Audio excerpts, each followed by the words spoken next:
দেখুন, এই যে বেগুনি রঙের ঘন চকচকে তরলটি আপনি দেখছেন, এটি হলো প্রাকৃতিক রজন। এটি গাছ থেকে নির্গত হয়। সবার প্রথমে আমি রজনকে রঙে মিশিয়ে নিই, তারপর তা কাপড়ের ভেতরে ঢেলে একটি যন্ত্রে ফাঁসিয়ে দিই। যদি ভেতরে কোনো নুড়ি থাকে সেটি সেখানেই থেকে যাবে, আর শুধু চিকন ঘন তরলটি বাইরে বেরোবে। এই পদ্ধতিতে 5টি ভিন্ন রং তৈরি করে নিই। তারপর গরম জলে রেশমের আঁশগুলো ছেড়ে দিই আর চামচ দিয়ে আলতো করে নাড়াতে থাকি। একটু পরেই দেখি আঁশগুলো জলে জমাট বেঁধে গেছে।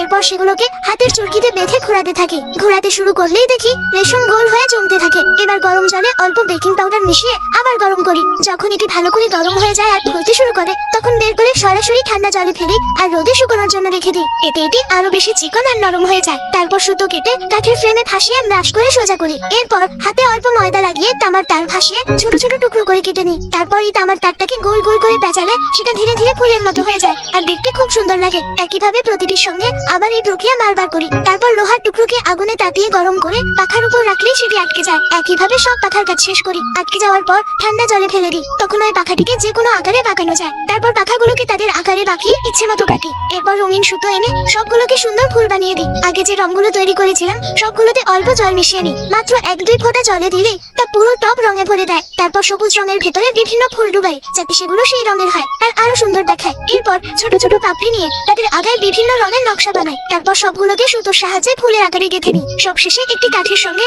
প্রতিটি ফুলকে ঠিক চুলের ব্যান্ডের মতো বেঁধে দিই। আর এই তো তৈরি হয়ে গেল সবচেয়ে সুন্দর চুলের অলংকার। আপনারা কারা কারা এটা নিতে চান আমাকে কমেন্টে অবশ্যই জানাবেন।